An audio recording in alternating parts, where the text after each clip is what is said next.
Hello and welcome to the Self-Worth Whispers podcast. This is Beth, your host. Are you ready to be the absolute best version of yourself? Are you ready to tear away your self-doubt? Are you ready to finally break through the walls that have been separating you from your happy, healthier life? If so, get comfortable being uncomfortable. Get settled in, grab some tissues, and get ready for some tears, laughter, and breakthroughs.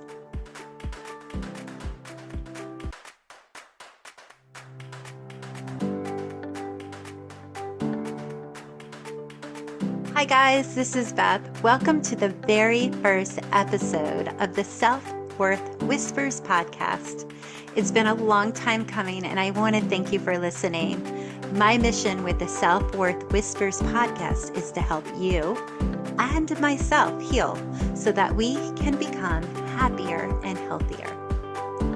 Now, this is a real life podcast. I come to you with struggles and obstacles that life will always have for us. And through the struggles and obstacles, I want to inspire you to do the hard things, the things that feel unachievable, because that's where we grow our self-worth. For those of you who have never met me, welcome. And for those of you who know me, I promise there will be some surprises. So welcome to you all, and thank you for taking the time to listen. Guys, did you know that everything that happens to us is saved in our bodies, in our muscles, and our tissues? It's in our nervous system. It's in our lungs, our digestive system, and even our heart can store our past. It becomes part of us. It becomes part of our DNA. And if we have unresolved trauma, our mind and our body is telling us to not relax because you need to be prepared in case the threat comes back. Even when we are safe, our body is telling us we are not. Taste, smell, sight, noise, and even movements can trigger a trauma response. Even though we may have buried it deep inside our memory, our body and our subconscious still respond as if it was happening right now. And today I want to talk to you about how my childhood trauma has affected me as an adult. I love the quote by Michael Hyatt, "When you know your why, you'll know your way." We've been taught this our entire life when it comes to goal setting. But did you know that your why is more important in your failures? It's more important when you throw in the towel and walk away from the things that you really want. Think about a goal that you have tried for. Maybe you've tried for it more than one time, but you never seem to achieve it. Why did you stop?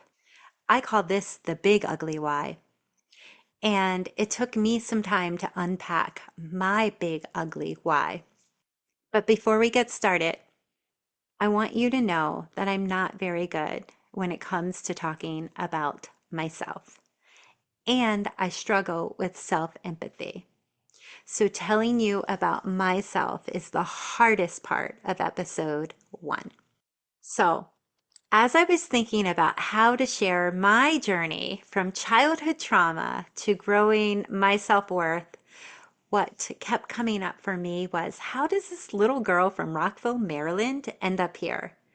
How do I share my story of growing my level of self-worth? And the answer is, I need to share my greatest shames. The shames that don't really belong to me. The shames that I've hidden for a very long time. The shames that instilled the misbeliefs of my low self-worth. The untrue stories that I needed to rewrite, and the untruth stories that I'm still working on. My hope is that my story will help you begin to understand your own misbeliefs and help you build your self worth, help you understand your big, ugly why. Well, let's get started. Let's get started with my childhood. I am the youngest of six children, three boys and three girls. And my brother is only 11 months older than me. We are what you call Irish twins. Now, Irish twins can be overwhelming for anybody, but Irish twins with four other siblings, all under the age of 8, I cannot imagine how burnt out my mom was.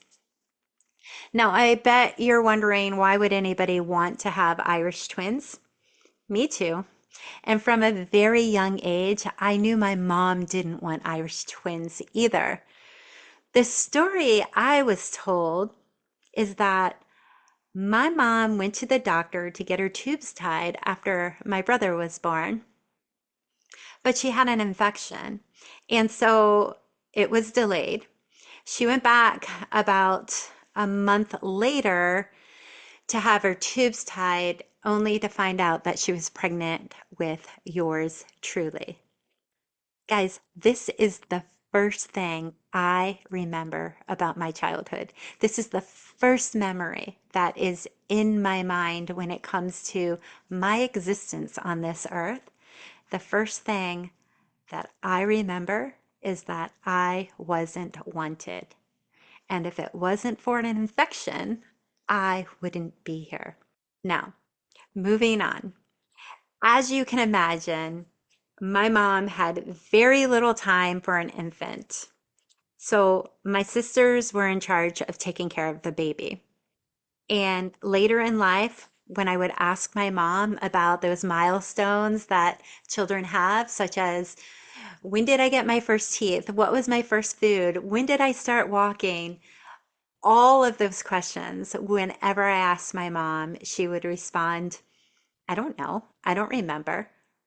And it would usually follow up with, Beth, I had 5 other children. How could I remember that? Guys, I tell you, I didn't have a name for 7 days. Anyways, moving on, things got even harder for the family when I was 2. At this time, my middle brother was ran over by a cement truck. He was in a coma, and our family was told that he was not going to survive. And if he did, he would not be able to speak or move. He would be paralyzed for the rest of his life. Good news is they were wrong. He came out of it and he walks and he speaks, and he is one of the most beautiful people on the face of this earth. He had and has some struggles. When he came home from the hospital, he was like a 4-year-old newborn. He had to learn everything again. He was in diapers. He had to learn to eat again. He had to learn to walk again. He had to learn all of those things. But he did, and that's amazing. But what this did to me was it reinstilled my belief that I was never wanted. But the worst part of it was I also now felt unimportant. Our house was a house of chaos. My dad was addicted to gambling and alcohol. He was absent a lot, but when he was around, it was even worse because it's my understanding he was abusive. So let's just say he added to the chaos. Eventually, my parents got divorced. I don't know what the final straw was. All I know is that my first visual memory was my mom and all of my siblings packed up in the back of my uncle's car.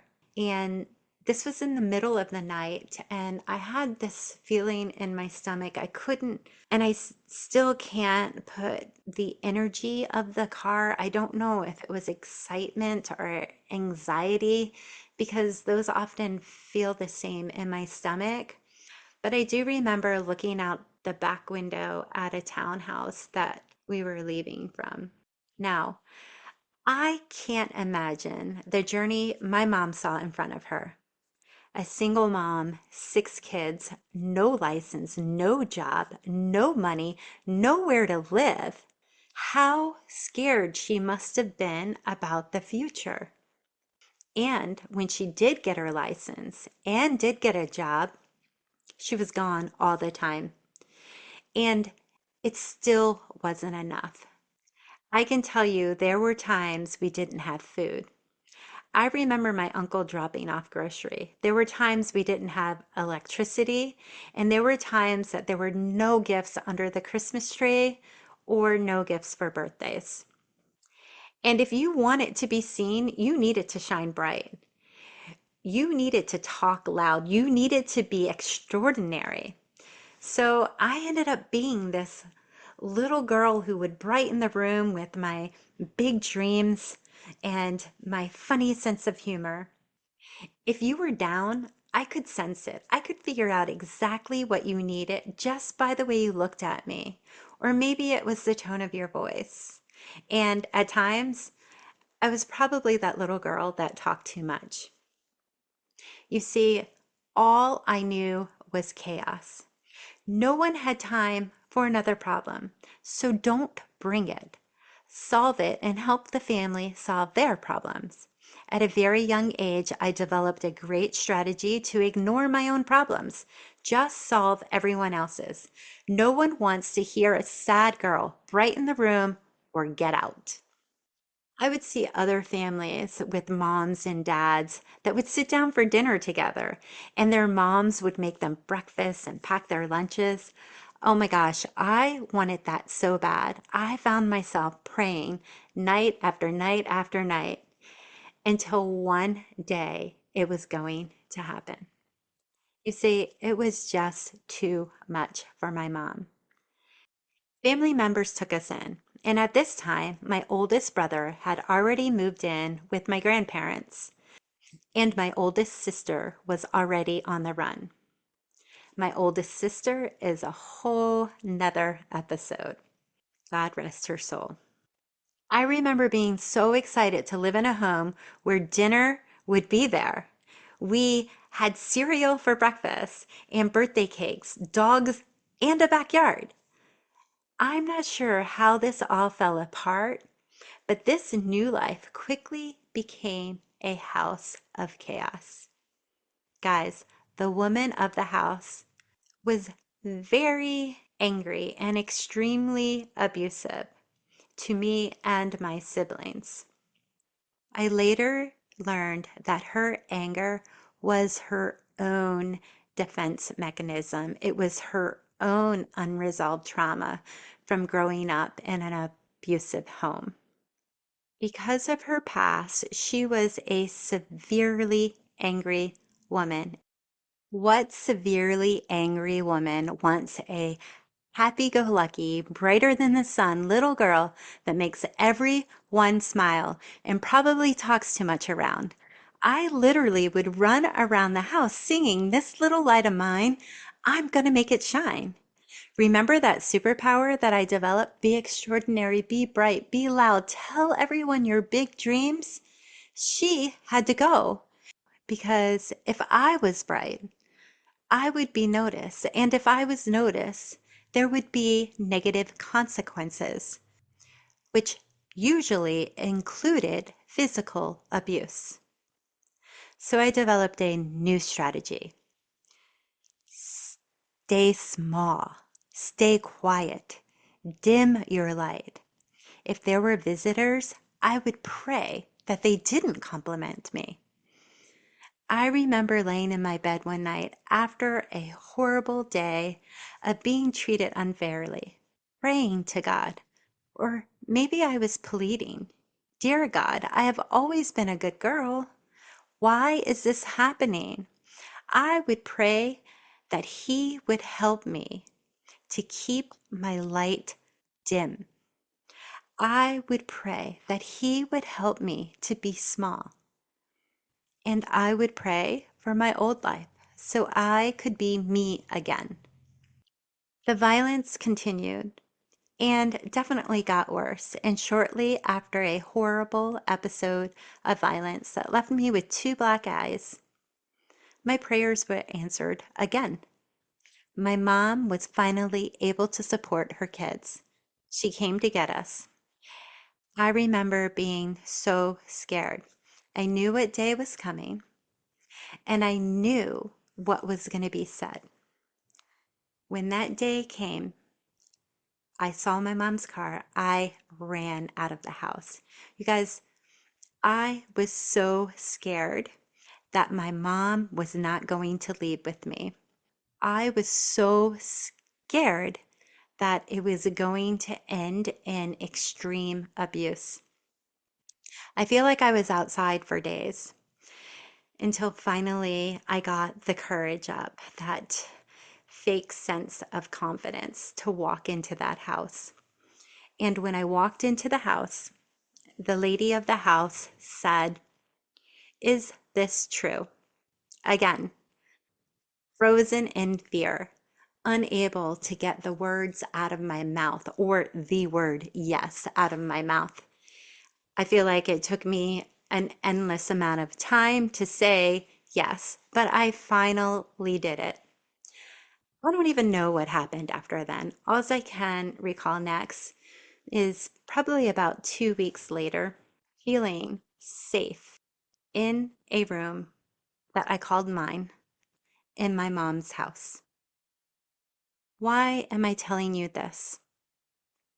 Well, so many of us have really rough starts, and we spend so much of our lives focusing on all the negative emotions that come with it. We fail to recognize that we survived, we fought, and we overcame, and we are still here.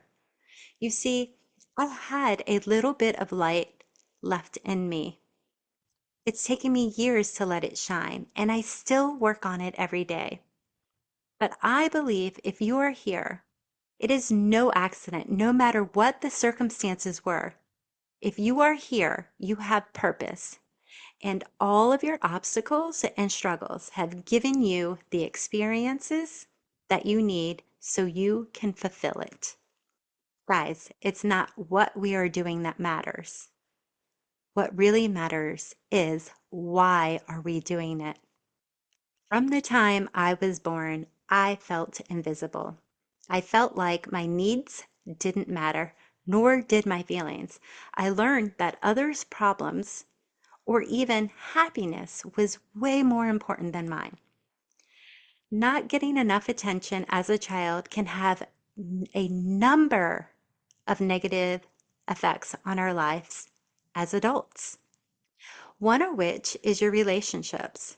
Relationships is a biggie for me. I have a difficult time trusting others, and I tend to be attracted to and love people that are not emotionally available for me. I also became a people pleaser.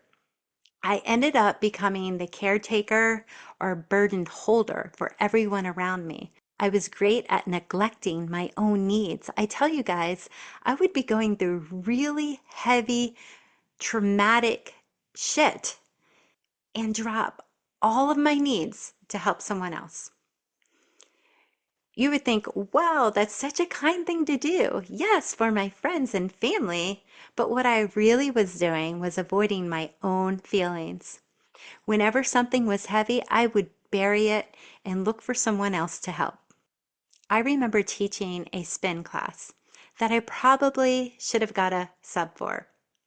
I had just gone through something, probably one of the most traumatic events in my adult life. But I taught the class anyways, and I remember telling myself in this class to not go into my feelings, to stay out.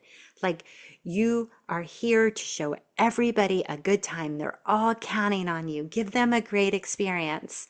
And this voice in my head was so loud, and I had this inner conflict because there was another voice saying, why don't you just cry? Anybody would cry. So I had this huge inner conflict going on for 45 minutes. And when it came time to stretch and the lights went out, guys, I was bawling my eyes out. And all I could think of was, when the lights come on, the show has to go on, Beth. You can't be here crying. And as soon as those lights came on, it was back to happy Beth. You see, I was great at compartmentalizing my feelings. I could just put them to the side. But the really cool thing about this moment, and I'll never forget it, is that inner conflict. I knew in this moment I needed to change because I couldn't go on not feeling my feelings anymore. I couldn't go on neglecting my own emotional needs. I couldn't go on thinking that I wasn't worthy of my own love. This was the moment I wanted to understand my big, ugly why. So I started researching. I started learning that everything that I taught myself in order to survive as a child was affecting me as an adult in a negative way. And I needed to go back and rewrite my story. The story that caused me to self sabotage, and the story that told me that I was not worthy. One of the things that I learned was that I was the self sabotage queen. What is self sabotage? Self sabotage is when your actions or thoughts hold you back from accomplishing what you want. Sometimes we do this without even realizing it, but when we self sabotage, the behaviors and thought patterns we engage in create obstacles in achieving our goals. You see, I associated my mother's working with abandonment. This played out with me and my own children later in life. I recently began to understand this and how it has played out in my life. I would self sabotage my professional success because I was associating success with abandonment.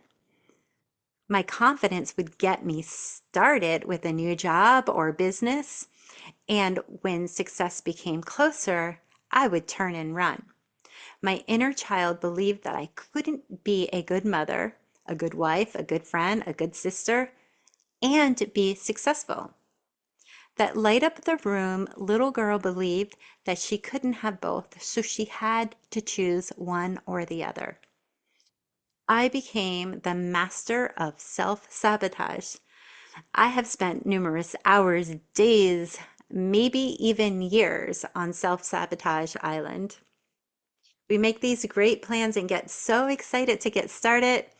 Maybe it's weight loss, maybe it's starting your own business, maybe it's even starting a podcast. And if you could see me, I have my hand raised for all three of these. You start off strong, and all of a sudden, things start getting in the way until you have created so many obstacles, there is no way you could ever achieve what you wanted. I tell you guys, I didn't need unexpected obstacles because I was amazing at creating my own. Sometimes, despite our best intentions, we become our own biggest obstacles. There are lots of reasons why we might find ourselves acting against the things we want. Recognizing them is the first step towards solving the problem. What I also noticed in myself is probably the most common reason we self sabotage: fear of success or fear of failure.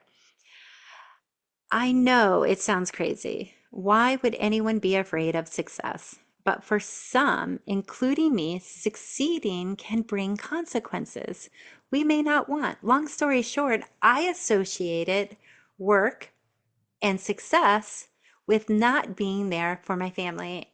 When I finally learned what was happening emotionally, I was able to rewrite that story. I also had low self esteem. This is another biggie when it comes to self sabotage behaviors.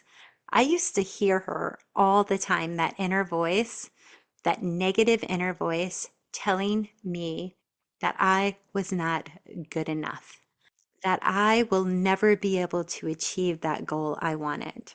People with low self esteem often use self sabotage as a means to make their reality align with our inner beliefs. It's a defense mechanism. If we mess up intentionally, then we feel that we're in control of our failures. We try so hard to ignore that inner critic, but she's a bitch and she keeps going. She keeps coming at you, telling you you're not good enough until you understand where she's coming from. The truth is, she's not a bitch. You see, she's trying to serve you in some way. Most of the time, she is trying to protect you from failure. She doesn't want you to be let down when you don't achieve whatever it is you want. Inner conflict can cause us to be so frustrated. It's like having one foot on the gas, one foot on the brake, a lot of effort, but no movement. Nobody likes to fail, but for some of us, the fear of failure is so huge that we'd rather not try than risk disappointment. Some of us believe it's better to self-sabotage and have a ready excuse than to try our hardest and still not meet the high expectations. But the biggest misbelief that showed up in my life was my level of worthiness. I just didn't think I was worthy. Some people feel they don't deserve happiness or success. You see, our past experiences or deeply ingrained beliefs from our childhood, we pull away when we are close to achieving something great because we feel like we're not worthy. This also feels like that high dive experience when you want to go off the high dive, you climb up the ladder and you go to the edge of the high dive and you watch the kid before you jump off the high dive. And he had such an amazing time that he swam as fast as he could to get to the side of the pool, run back up, and run to the ladder as fast as possible. And the whole time, you're standing there frozen. You can't jump because the unknown is too scary for you. So instead, you turn around, walk back to the ladder, walk down the ladder, and you get to the bottom and you just feel like, wow, what a loser am I? I can never achieve anything. And the worst part of it is that everybody else believed in you. All your friends, all the other kids on the pool deck ran up to you and ask you, why didn't you jump? It's so fun. Why didn't you jump? And you don't even know how to answer. That's what I think this feels like. It feels like you can't do the things that you want to do because your self-worth is so low, it won't allow you. And this feels so lonely. But what if you started believing in yourself? What if one day you just let it go and you jump off that high dive? What if you discovered that feeling in your stomach was excitement and not anxiety? What if you could turn that feeling in your stomach into excitement instead of anxiety? Guys, we need to understand that we can and we have the power to stop these patterns once we recognize where they are coming from. There's no question that the people who hurt us are to blame for hurting us. It's not our fault, and it's good to heal from the idea that we may have internalized that we deserve the treatment. However, right now, the abuser can't do anything about the past, and neither can your family members. They did the best they could with the resources they had. The abusers rarely try to take responsibility for their actions.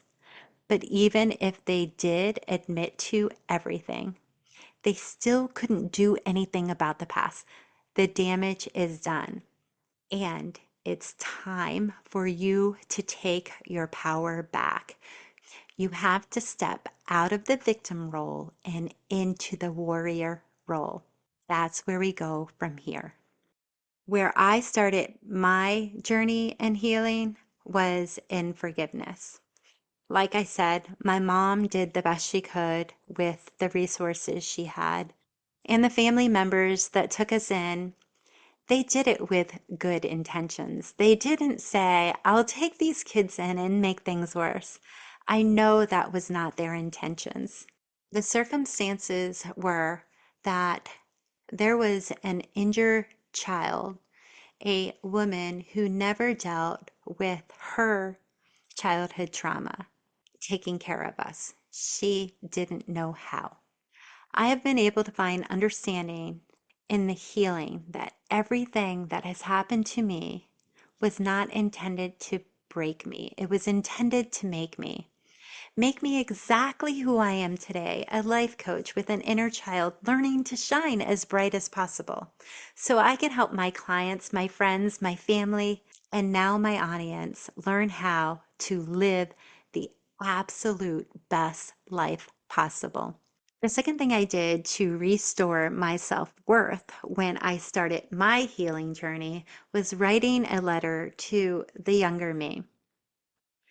And when I'm feeling down low or feeling unworthy, I pull this letter out along with a picture of me when I was a child, and I read it and I find it extremely comforting. And today I would like to share this letter with you. Actually, I think today will be the first time I read this letter out loud.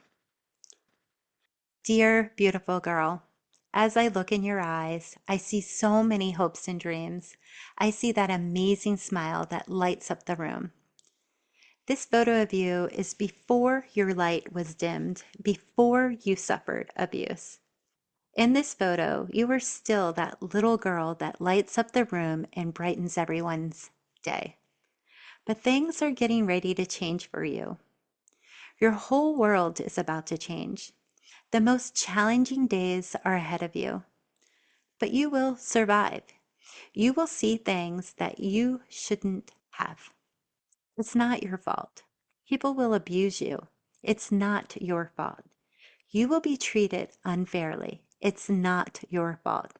There will be no one to give you a hug. It's not your fault. There will be days that there is no shoulder to cry on. It's not your fault. You will want to prove you're worthy of love that you didn't receive. It's not your fault. You will have to dim your light. You will have to play small. You will put others' needs ahead of your own. You will give your everything to people who didn't treat you well.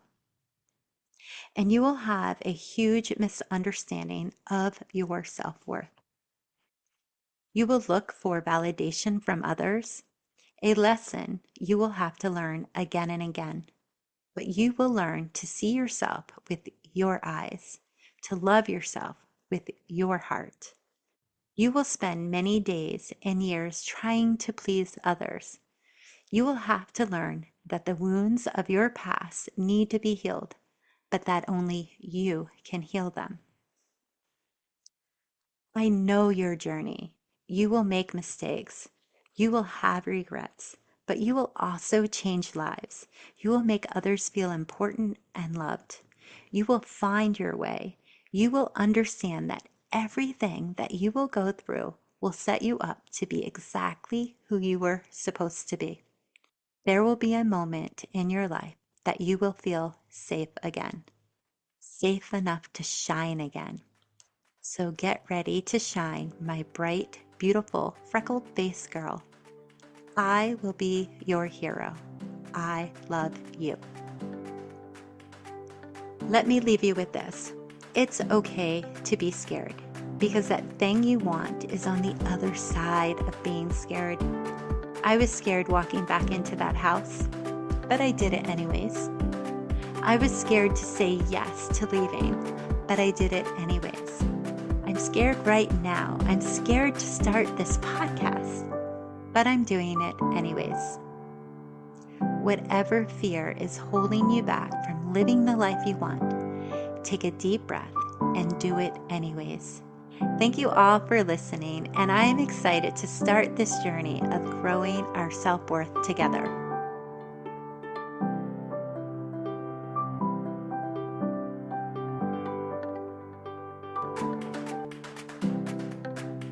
Thank you for listening. I hope this episode will help you become happier and healthier.